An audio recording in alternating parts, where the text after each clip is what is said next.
Hare Krishna, bienvenidos a todos, continuando con la lectura del Srila Prabhupada Lilamrita. La reciente participación de Estados Unidos en Vietnam estaba creando un aumento de la oposición a la guerra. El 29 de julio, los aviones estadounidenses bombardearon los dos principales centros de población de Vietnam del Norte, Hanoi y Haiphong. Una escalada que provocó expresiones de pesar de varios países aliados, incluidos Canadá, Francia y Japón. El secretario general de las Naciones Unidas, Thant, criticó abiertamente la política de Estados Unidos en Vietnam. La oposición adicional a la guerra abarcó desde el Senado de los Estados Unidos hasta grupos pacifistas recién formados, y los disidentes realizaron marchas por la paz, sentadas y mitines en protesta por la guerra y el reclutamiento. La protesta religiosa fue dirigida por el Papa Pablo VI. El Consejo Mundial de Iglesias condenó la participación de Estados Unidos en Vietnam y pidió un alto en los combates como el paso más efectivo hacia la negociación. El 6 de agosto hubo manifestaciones en muchas ciudades importantes de Estados Unidos, incluida una vigilia por la paz en la sede de las Naciones Unidas en Nueva York. El 31 de agosto habría otra vigilia por la paz de 2 semanas ante el edificio de la Asamblea General de las Naciones Unidas, y el señor Larry Bogart había invitado a Srila Prabhupada y sus seguidores a abrir la vigilia de rezar por la paz. Larry Bogart, que trabajaba en la sede de las Naciones Unidas, se había hecho amigo del Swami y había ofrecido su ayuda, ofreciendo así arreglos para imprimir papelería para la Sociedad Internacional para la Conciencia de Krishna.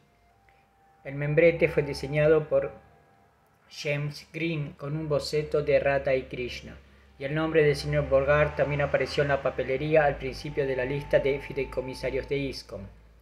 Srila Prabhupada aceptó la invitación del señor Bogart a la vigilia por la paz. Srila Prabhupada lo vio como una oportunidad para cantar públicamente Hare Krishna, así que se alegró de asistir. Anunció a su congregación que el lunes 31, en lugar de la clase habitual de la mañana de las 6:30, todos deberían reunirse en la sede de las Naciones Unidas para un kirtan especial. El 31 de agosto, algunos se reunieron en la tienda y fueron en autobús llevando cártalas, una pandereta y el bongo del Swami. Swamiji viajó con algunos de sus seguidores en un taxi. La vestimenta típica de sus seguidores consistía en zapatillas desgastadas, pantalones negros o jeans azules y camisetas o camisas deportivas abotonadas. Viajar a la parte alta de la ciudad temprano en la mañana puso a los jóvenes en un espíritu alegre, y cuando vieron al Swamiji en la ONU con sus túnicas azafrán se inspiraron.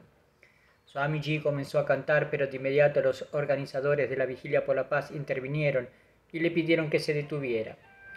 Esta era una vigilia silenciosa, dijeron, y debería tener un silencio no violento y de oración. Los jóvenes fueron aplastados, pero Swamiji aceptó la restricción y comenzó a cantar en silencio sobre sus cuentas. Un dignatario se puso de pie ante la asamblea y pronunció un breve discurso en el que mencionó a Gandhi, y luego se volvió hacia Srila Prabhupada e indicó que ahora podía hablar sobre la paz. De pie erguido con el rascacielos de la ONU asomándose detrás de él, Swamiji habló en voz baja. El mundo debe aceptar que Dios es el dueño de todo y el amigo de todos, dijo. Solo entonces podremos tener paz real. El señor Bogart había programado al Swami para 2 horas de oración en silencio. Srila Prabhupada hizo que los devotos se sentaran juntos y cantaran suavemente japa hasta que terminaran sus 2 horas programadas. Luego se fueron. Mientras Srila Prabhupada regresaba al centro de la ciudad en el tenso tráfico de la mañana, dijo que Nueva York le recordaba a Calcuta. En medio del movimiento de arranque y parada y el ruido del tráfico explicó: no tenemos nada que ver con las vigilias por la paz. Simplemente queremos difundir este canto de Hare Krishna, eso es todo. Si la gente se dedica a este canto, la paz llegará automáticamente, entonces no tendrán que intentar artificialmente la paz. El 1 de septiembre, el New York Post publicó una foto del grupo del Swamiji en el edificio de las Naciones Unidas. Steve le llevó el recorte a Srila Prabhupada. Swamiji, mira, se han referido a ti aquí como Sami Krishna. Srila Prabhupada: Sami Krishna, está bien. En la imagen, algunos de los jóvenes estaban sentados con la cabeza apoyada en los brazos. ¿Dónde estás?, preguntó Srila Prabhupada. Steve señaló: oh, ¿cantas así con la cabeza gacha? Srila Prabhupada había participado en la vigilia por la paz para complacer a su contacto el señor Bogart. Ahora el señor Bogart estaba llamando para ofrecer su agradecimiento y accediendo a visitar la tienda. Quería ayudar y discutiría cómo el Swami podría trabajar con la ONU y cómo podría solicitar ayuda de personas importantes para su movimiento de cultura y paz India. Srila Prabhupada consideró que la inminente visita del señor Bogart era muy importante y quería cocinar para él personalmente y recibirlo en su apartamento con la mejor hospitalidad. Cuando llegó el día, Srila Prabhupada y Kate cocinaron juntos en la pequeña cocina durante varias horas, preparando las mejores delicias indias. Srila Prabhupada colocó a Stanley abajo y le dijo que no permitiera que nadie subiera mientras cocinaba el banquete para el señor Bogart. Stanley asintió parpadeando con su lejana mirada santa. Stanley se colocó abajo en el escaparate. Algunos de los muchachos estaban allí y él les dijo: no pueden subir a ver al Swami, nadie puede. Alrededor de las 12 del mediodía llegó Larry Bogart, pálido, anciano y bien vestido según los estándares del Lower East Side. Dijo que quería ver al Swami Bhaktivedanta. Lo siento, le informó Stanley, su rostro juvenil tratando de impresionar al extraño con la seriedad de la orden. El Swami está ocupado ahora y dijo que nadie puede verlo. El señor Bogart decidió que esperaría. No había silla en el escaparate, pero Stanley le trajo una silla plegable. Era un día caluroso. El señor Bogart miró su reloj varias veces. Pasó media hora. Stanley se sentó cantando y a veces mirando fijamente. Después de una hora, el señor Bogart preguntó si podía ver al Swami ahora. Stanley le aseguró que no podía y el señor Bogart se fue enfadado. Arriba, Swamiji se había puesto ansioso, preguntándose por qué el señor Bogart no había llegado. Finalmente envió a Kate abajo y Stanley le contó sobre el hombre a quien había rechazado. ¿Qué? Kate explotó. Pero eso fue... En unos momentos Swamiji escuchó lo que había sucedido y se puso furioso. Bajó al escaparate. ¡Tonto, tonto! Se volvió y reprendió enojado a todos en la habitación, pero principalmente a Stanley.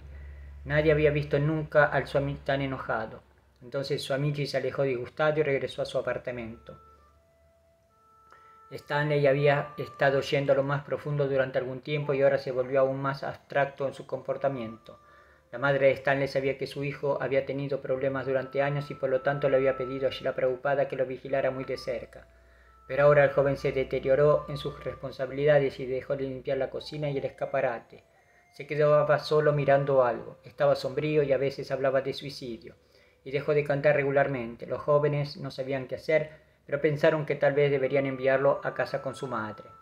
Un día Stanley fue a ver al Swami, entró y se sentó. Prabhupada, sí. Stanley: ¿puedo tener $50? Srila Prabhupada: ¿por qué? Srila Prabhupada solía manejar todo el dinero él mismo, así que cuando sus muchachos necesitaban algo, incluso si eran solo 25 centavos para el autobús, tenían que ver al Swami. Nunca fue derrochador.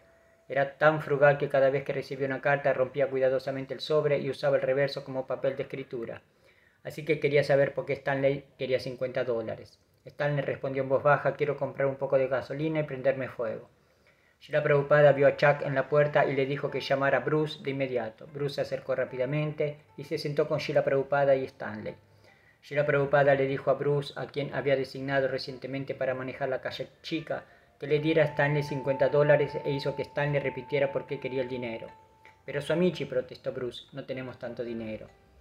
Ah, ya ves, Stanley, habló Srila Prabhupada con mucha calma. Bruce dice que no tenemos el dinero. Luego llamaron a la madre de Stanley. Más tarde Srila Prabhupada dijo que debido a que Stanley había pedido $50 para gasolina, cuando costaba solo 35 centavos, podía entender que Stanley estaba loco. Srila Prabhupada ki jai, Haribol.